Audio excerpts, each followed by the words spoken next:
Terus ketiga, kenangan terburuk saya ketika jadi kiai itu gini, saya ada beberapa guru SD datang ke saya.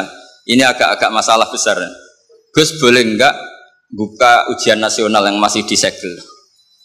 Semua guru bilang enggak boleh, itu kriminal kan. Ada satu guru yang bikin analogi agak kacau. Boleh saja. Wong ujian di kuburan saja dibocorkan para kiai enggak apa-apa. Itu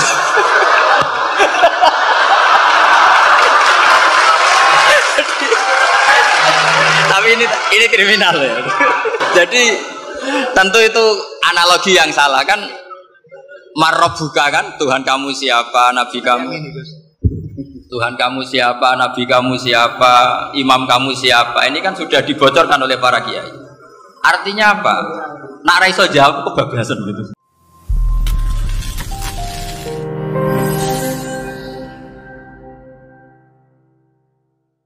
Sebetulnya saya membela semua umat Islam itu ahlul jannah.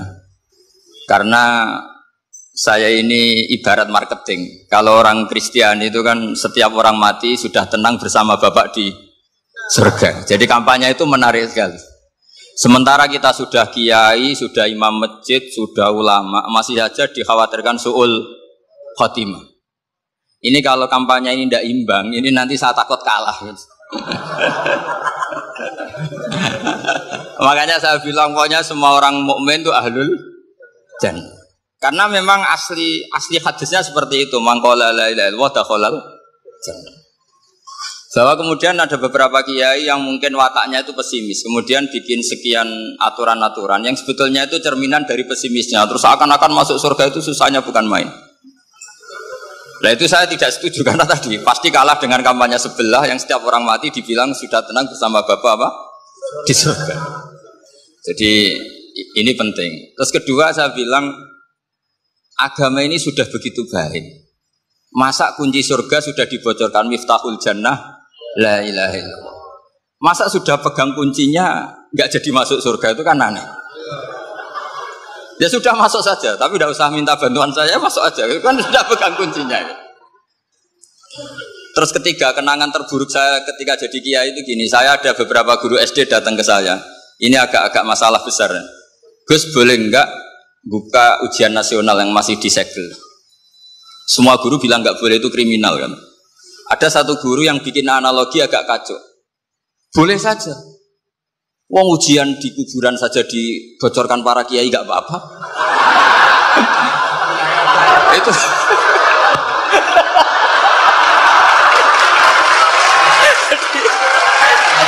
tapi ini kriminal ya. Perhatian kepada kiai, nggak boleh memukul pemateri.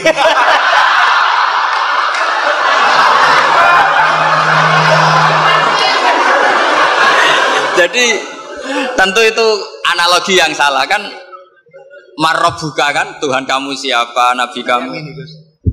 Tuhan kamu siapa, Nabi kamu siapa, imam kamu siapa. Ini kan sudah dibocorkan oleh para kiai. Artinya apa? Nak raiso jawab kebablasan gitu.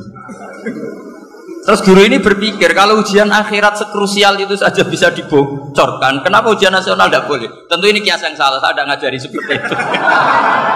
Tapi saya ngajari ke kalian betapa mudahnya masuk surga. Kunci jawaban sudah dikasih, kunci pintu masuk sudah dikasih. Kok sampai tidak masuk, ini kebablasan.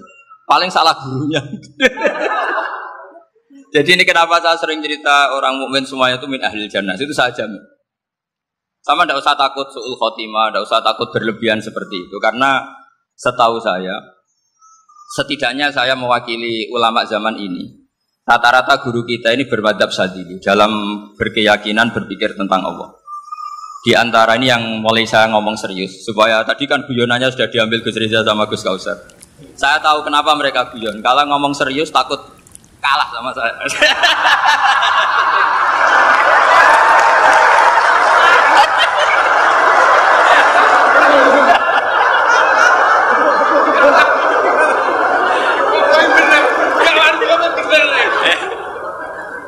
Karena saya ini sudah terkenal pemikir serius, jadi artinya itu satu kepintaran mengalihkan. Ya, oh ya, sudah itu satu kecerdasan. Tidak hanya ngalim tapi betul cerdas. Jadi itu bukti beliau-beliau ini cerdas itu. Saya berpikir begini, ini madhab Sadili. Kita semua tentu Sadili karena kita semua ngaji kitab Hikam. Kita tahu kitab Hikam itu muridnya Abdul Abbas Al-Mursi. Abdul Abbas Al-Mursi muridnya Syekh Abil Hasan apa? Asyadili.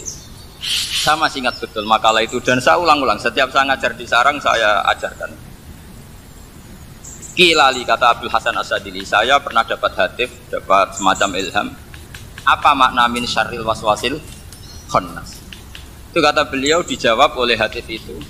Hatif itu nggak perlu diterjemah tadi ada karena tadi diajarin itu. Apa yang dihidupkan itu nggak perlu dijelaskan. kata hatif tadi. Wasfasun yadkhulu bainaka wa baina habibika. Yunsika altofahu alhasanah wa yudzakiruka af'alaka asayya. Wa yukassiru indaka dzatas shimal wa yuqallilu indaka dzatal yamin. Liya'dila bika an husnidzanni billah ila su'idzanni billah. Jadi yang dikatakan waswas adalah kamu digiring untuk hanya ingat sisi-sisi kamu yang negatif. Dilupakan bahwa Anda punya sisi-sisi yang positif. Misalnya seperti ini, mungkin secara fikih tadi banser-banser tegas. Wah ini masalah, lelaki perempuan dipisahkan gini-gini.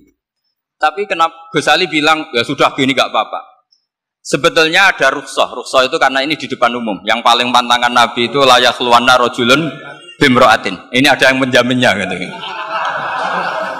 Malah khawatir saya di sini dipisah tapi setelah berduaan nggak bisa. Jadi toleransinya karena ini di depan umum. Itu masih ada toleransinya. Layak luwana rojulun bimroatin. Begitu juga ketika kita dosa, misalnya kita dosa. Orang Islam setiap dosa itu pasti ingat salahnya, atau kemudian istighfar. Dan ketika satu kebaikan dibandingkan keburukan, itu kata semua ulama, karena sayi'ah itu bernilai 1, kebaikan bernilai apa? 10. Itu masih surplus berapa? 9. Jadi itu cara berpikir Abu Hasan Asyadili. Kenapa kamu harus berpikir positif tentang Tuhan? Sekali berpikir tentang negatif, itu bahaya betul. Misalnya begini, kamu berpikir tak rewangi jadi kiai, sujud, rukuk, ternyata aku tetap lebu neraka, gunanya apa? Itu menurut saya kan nggak punya akal. Sujud itu satu kelaziman menghamba kepada Allah. Normalnya seorang hamba itu ya sujud. Kemudian gara-gara kamu ingin masuk surga, terus logika kamu dibalik. Gunanya apa saya sujud? Ternyata saya masuk neraka. Itu pertanyaan yang benar-benar bodoh dan itu menjadikan Allah benci. Logikanya dibalik begini. Ini saya ngomong serius karena ini bentuk kemenangan saya. Ini bentuk kemenangan saya. Saya berkali-kali ngomong di kota pelajar di Jogja karena banyak pengujinya juga. Bukan sekedar pendamping tapi penguji. Banyak yang profesor, bukan sekedar dokter, banyak yang profesor. Jadi biar ini dok. Begini. Saya pernah ditanya sama seorang dosen, Gus, saya ini ngaji hadis banyak, tapi ada yang saya tidak paham, yaitu mangqala la ilaha illallah dakhalal jannah, ada kalimat wa in zana wa in saraka. Meskipun pernah zina, pernah maling. Ini kan seakan-akan mentoleransi perzinaan dan pemalingan. Terus saya bilang, oh makna hadis itu seperti ini. Jadi kebenaran absolut, kebenaran yang mutlak itu tidak akan terganggu oleh status perilaku seseorang. Saya berkali-kali memberi contoh.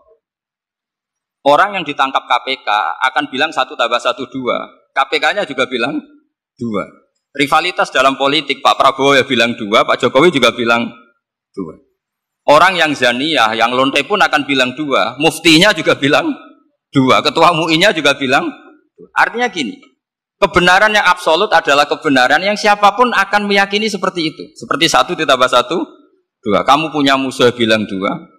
Kalau ibu-ibu ini punya maru ya marunya bilang 2 tadi tambah mama. Enggak tahu saya terjemahnya apa tadi. Nah, kebenaran yang absolut itu kebenaran yang siapapun pasti mengakui. Dan uniknya begini, saya pernah ngaji acara himmah, acara pondok sarang di Demak. Kalau kamu bilang 1 ditambah 1 menjadi 2, untuk mengatakan 2 itu kamu butuh hadiah enggak? Mereka semua jawab enggak. Kita semua enjoy saja mengatakan tembok itu putih. Kenapa? Karena memang putih. Kita mengatakan 1 tambah 1 2 karena memang kita tanpa presentasi dapat hadiah, dapat penghormatan. Kenapa untuk mengatakan Allah itu Tuhan kita butuh surga? Memangnya kalau tidak ada surga Allah tidak jadi Tuhan? Ini problem orang soleh-soleh yang terlalu pesimis. Makanya nanti orang-orang soleh itu masuk surganya berat. Tapi kalau orang alim lebih gampang kira-kira seperti itu. Iya, karena kan imannya lebih bagus. Dalam hadis qudsi, Allah ini yang dibuli orang-orang soleh. Laulam akhluk jannatan wala naron alam akun ahlan an uto'a. Dalam hadis qudsi. Kalau saja saya tidak menciptakan surga dan neraka, apa saya tidak jadi Tuhan yang perlu ditaati? Apa kalau kamu tidak saya kasih uang 1 juta terus bilang 1 tambah 1 11? Enggak kan? Tetap bilang berapa? 2. Kalau kebenaran absolut yang 1 tambah 1 kamu bilang 2 meskipun tanpa mendapat hadiah. Kenapa untuk bilang Allah Tuhan kamu butuh hadiah surga? Itu kan secara ikhlas belas. Makanya saya terus mengajarkan ikhlas. Ikhlas itu bisa dilatih dengan akal, dengan pikiran, bil ilmil. Harus dilatih. Ya di sini ini momen atau makna yang mestinya harus difahami wa inzana bahwa kalimat ini sah meskipun dilafadzkan seorang yang pernah zina. Sama seperti 1 tambah 1 2 sah diucapkan siapa saja sah. Dan siapapun akan mengucapkan itu secara ikhlas. Ini penting saya utarakan. Sehingga setelah ada firqah-firqah takfiri yang mengatakan orang megang keris itu syirik, ke kuburan syirik, ini syirik. Itu salah besar. Salahnya adalah tadi kalimat-kalimat atau kebenaran-kebenaran absolut ini sudah jadi sibghatullah man ahsanu minallahi sibghah. Kalimat ini begitu absolut di hatinya orang mukmin.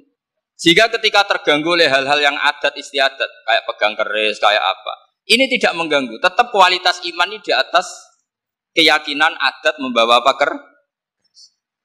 Kalau orang membawa keris menjadi syirik karena percaya sama makhluk. Orang misalnya kejawen kalau nggak bawa keris nggak nyaman. Orang kota itu kalau nggak bawa ATM juga nggak nyaman. Itu tidak dihukumi syirik. Kamu pergi lupa bawa HP nyaman enggak? Enggak, kenapa tidak dihukumi syirik?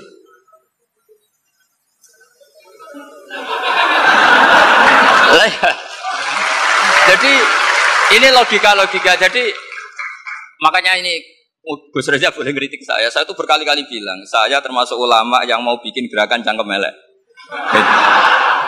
Karena nanti kalau saya nisbatkan ke Rasulullah itu tidak pantas. Karena Nabi ahsanan nasi khalqaw wa khuluqa. Tapi saya siap jadi bempernya Rasulullah Shallallahu Alaihi Wasallam. Pernah ada diskusi di Jakarta, ini kisah nyata. Apa dalilnya setelah sholat salaman? Mana hadisnya? Itu dijawab hadisnya tentu kita kesulitan. Kalaupun ada hadisnya dhaif semua yang masalah musafahah. Akhirnya mau tidak mau dijawab pakai cangkem elek. Boleh enggak kamu setelah salam nyalain HP yang off? Boleh. Boleh enggak ke kamar mandi? Boleh. Oh berarti kencing boleh, nyalain HP boleh. Yang enggak boleh itu ingat Allah. Karena mereka mengkritik wiridan, mengkritik salam. Akhirnya mikir tuh. Ada enggak hadisnya orang setelah sholat nyalain HP? Enggak ada kan? Tapi mereka nyalain HP enggak hambatan. Tapi untuk salaman masalah. Ke kamar mandi boleh. Tapi untuk wiridan enggak boleh. Akhirnya mereka sadar, oh iya. Lama-lama dibisi gini yang kelompok itu. Kamu itu korban aliran supaya kamu enggak ingat Allah, ingatnya HP-nya. Sehingga orang wiridan kamu kritik, orang nyalain HP enggak kamu kritik. Itu kelompok itu adalah kelompok orang-orang yang supaya orang Islam itu lupa Tuhannya. Itu gerakan cangkem elek, tapi jadikan orang sadar. Jadi ini penting. Jadi kalau kamu tidak bisa bela agama dengan jalan yang lurus karena tidak bakat gitu, nggak apa-apa pakai cangkem elek tadi. Karena nggak mungkin gerakan ini dinisbatkan kepada Rasulullah Shallallahu Alaihi Wasallam. Kalau soal sanad, saya punya sekian sanad tentang itu, tapi tidak usah kamu ikuti. Ada orang tanya, ya Pak Kiai kalau setan dibakar di neraka panasan enggak? Ya panasan. Lo kan setan dari api, ngapain harus panasan? Kan materinya sama. Kak Kiai tadi gak kesulitan, dia ngambil pasir, disawur di wajahnya. Wah sakit Kiai, kamu kan dari tanah, kena tanah kok. Jadi itu ada sekian, artinya gini ya, kalau kesulitan jawab pakai baik-baik ya sudah pakai cangkem elek itu aja kan. Tapi tentu kan gerakan ini tidak mungkin dinisbatkan kepada para nabi. Tapi saya pastikan meskipun nggak bisa dinisbatkan kepada para nabi dari segi cangkem elek tadi, tapi secara semangat itu sama. Saya punya sekian contoh. Benar Gus Riza tadi gojok saya sengawur-ngawurnya itu masih punya sana. Itu pas saya ngawur pun masih punya apa? Nabi Ibrahim itu ketika faja'alahum judatan illa kabiralahum itu si berhala paling besar dikasih kapak. Ketika mereka geger, ini siapa yang berara kecil. Kata mereka, sami'na fata yadhkuruhum yuqalu lahu Ibrahim. Ya kira-kira Ibrahim lagi. Terus setelah Ibrahim didatangkan, siapa yang melakukan ini semua? Ini jawaban Nabi Ibrahim, bal fa'alahu kabiruhum hadza. Ya tanya yang bawa pedal, saya kan tidak bawa. Terus kata orang-orang, otak kamu itu di mana? Masa berhala disuruh nanya, kan nggak bisa ngomong. Ibrahim kebalikan, ufil lakum walima ta'buduna min dunillah. Lalu otak kamu di mana? Sudah tahu nggak bisa ngomong kok disembah gitu. Itu ada kata ufin. Ufin itu kalau diterjemah kira-kira ya agak-agak jancuk gitu. Kira-kira seperti itu. Ya kira-kira seperti itu. Jadi sekarang dalilnya jancuk apa bisa? Pakai jancuk biasa misalnya sakit. Gimana?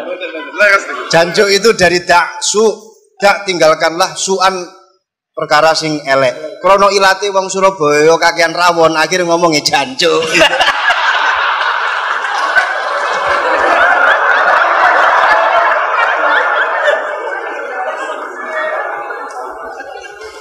Jadi mulai dulu melawan kebatilan itu harus pakai logika yang vulgar. Karena memang nggak mungkin dengan bahasa-bahasa priayi itu nggak mungkin. Dan ini penting saya utarakan. Nah, kalau nanti nggak mungkin dinisbatkan kepada Rasul karena Nabi adalah ahsanan nasi khalqa wa khuluqa, kita yang ngambil alih saja. Gus Reza, saya, Gus Kaustan ini cara cangkem elek kan pantas. Luas. Selain bakat ya sudah natural. Karena memang itu cara kita menjelaskan kebenaran. Saya ulang lagi, itu cara kita menjelaskan apa? Kebenaran. Mau tidak mau. Saya pernah ditanya sama seseorang, Gus, beberapa nabi itu kan poligami. Poligami itu bukti hiperseks. Karena yang tanya itu orang nasionalis yang nggak pati senang Islam. Terus tak balik tanya, perempuan itu makhluk lemah enggak? Ya lemah. Kalau nolong lama satu itu gimana? Ya baik. Kenapa nolong dua jadi tidak baik? Harusnya kalau nolong tiga tidak baik. Tapi saya tidak dukung poligami. Ini cerita. Setidaknya mereka jadi ingat. Saya itu pernah ditanya agak-agak orang ateis. Dia benci Islam tapi neliti Islam. Pertanyaan kedua, kenapa dalam perang itu seakan-akan Nabi itu perampok, hartanya orang kafir disita kemudian menjadi ghanimah, itu kan kayak ngerampok. Terus saya tanya gini, kalau ada penjahat ke rumah kamu kemudian pakai senjata api, setelah kamu ringkus, itu senjata api kamu kembalikan apa kamu sita? Oh ya saya sita, kalau tak kembalikan dipakai ngerampok lagi. Ya sama seperti itu, kalau kekuatan mereka dikembalikan ya akan dipakai kekuatan mereka lagi. Jadi ya lagi-lagi ini kemenangan orang serius. Karena nanti guyanya sudah dintekno sama Gus Safa sama Gus Riza. Nah, kenapa saya ngajar begitu rileks, begitu santai? Karena pikiran saya sederhana. Fa innal uqula muttarratun ila qabilil haq. Akal sehat pasti dipaksa menerima apa? Kebenaran. Sehingga kebenaran itu tidak usah kamu ngomongkan secara serius, secara tidak perlu. Kebenaran itu mudah diterima. Saya itu pernah ngaji berkali-kali di Jogja di mana-mana sampai ada buku seorang dokter nulis tesisnya itu bangga lagi menjadi muslim setelah ngaji saya itu. Karena saya menerangkan itu ringan. Orang Islam itu harus mencintai Allah. Ciri utama cinta itu tidak tegang, rileks. Saya bilang begini, kalau kamu pernah 1 tahun digratisi orang rumah, makanan, kamu kira-kira itu mudah nggak mencintai orang yang berjasa sama kamu minjemin rumah dan kasih makan gratis? Mudah kan? Apalagi kita ini mudah mencintai orang yang minjemin mobil 1 tahun, ngasih rumah 1 tahun, apalagi selamanya. Kenapa kita tidak mudah mencintai Allah yang memberi kita bumi, air, oksigen, semuanya kita dikasih Allah. Akhirnya mereka mikir, wong mencintai seseorang yang ngasih dalam durasi 1 tahun saja mudah, apalagi mencintai Allah yang ngasih kita tanpa batas. Itu disebut walladzina amanu asyaddu hubbal. Orang mukmin itu mudah sekali mencintai Allah. Caranya dilatih tadi. Kita mudah mencintai orang yang berjasa sama kita. Kenapa tidak mudah mencintai Allah yang tentu jasanya lebih besar? Nah, karena akhir-akhir ini banyak orang yang terlalu nazir, terlalu apa? Kata Nabi kan basyiru walatu nafiru yasiru walatu asiru. Sehingga saya bikin gerakan. Pokoknya semua orang mukmin pasti masuk surga. Nanti soal ada kesalahan-kesalahan kecil yang menjadikan orang su'ul khotimah itu sifatnya kehati-hatian. Jangan menjadi hukum. Hati-hati itu tidak menjadi hukum. Kalau kamu nyupir hati-hati itu bukan berarti pasti kecelakaan. Enggak. Hati-hati itu ya hati-hati saja, tidak menjadi hukum. Ini penting saya utarakan karena kubu sebelah kampanyenya sudah tadi, setiap mati Mesti tenang bersama Bapak di surga. Sementara kita mau kampanye, kamu sholat tidak mesti diterima, haji tidak mesti diterima, jadi kiai tidak mesti masuk surga. Coba kalau kita kampanye gitu terus, yang mau jadi muslim itu siapa? Jadi ini sudah tak perhitungkan matang-matang, saya milih mata seperti itu. Ya ini saya pikir sudah, ini pembandingnya supaya punya waktu. Saya suka sekali. Nah ini yang sesi terakhir ya, sesi terakhir. Saya akan cerita fikih karena Nyuwun sewu Gus, ada iklan sebentar dari ibu-ibu, pentolan mik kurang dekat ke mulutnya Gus Baha. Sehingga suaranya tidak terdengar sampai ke belakang. Oh, gitu. Pentolannya didekatkan Gus. Oh, gitu. Ini kalau ngomong konotasinya itu mesti nyerempet. Sudah apa ya? Sudah ahlinya di situ. Ya malah ada di situ.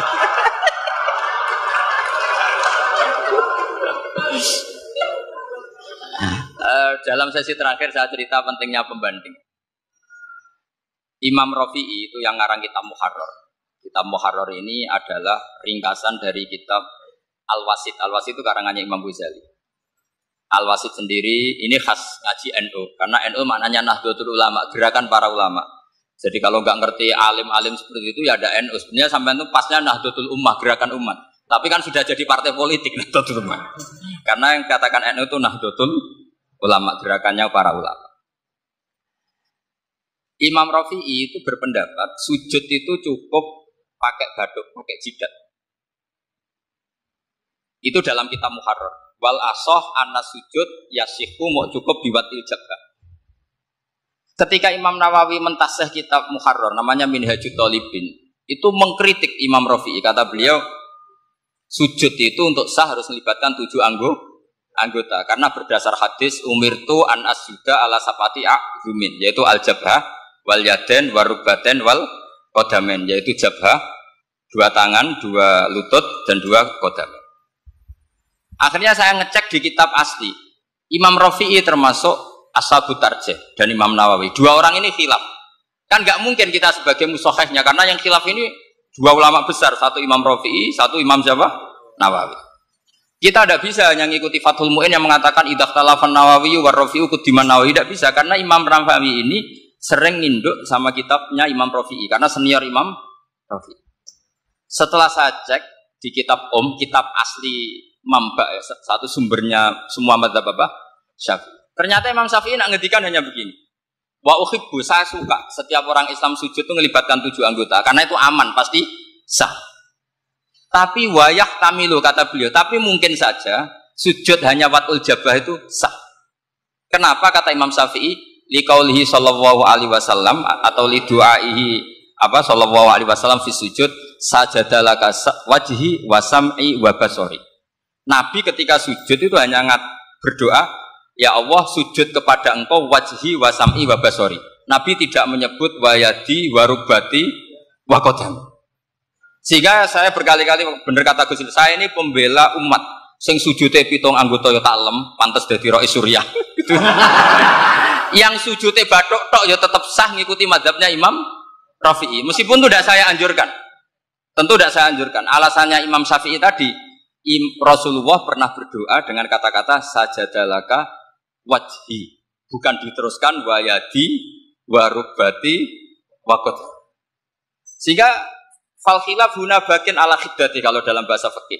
Khilaf biar tetap sesuai aturan khilaf masing-masing. Enggak perlu kamu menggugurkan pendapat Rafi'i yang mengesahkan sujud hanya pakai jab. Ini penting karena tadi seperti saya katakan, yang sujud anggota pitu ya masuk swarga mergo pintere.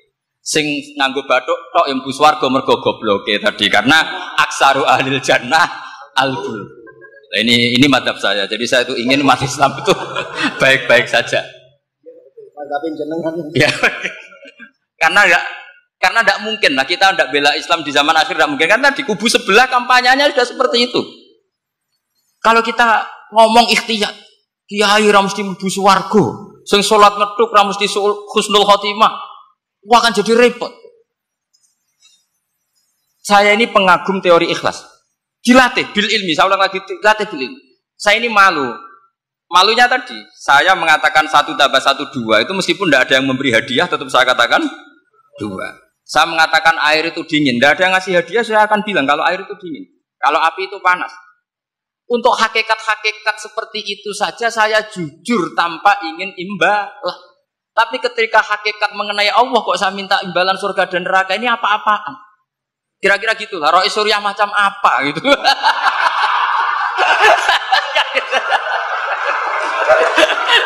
Ya saya kira demikian. Assalamualaikum warahmatullahi wabarakatuh.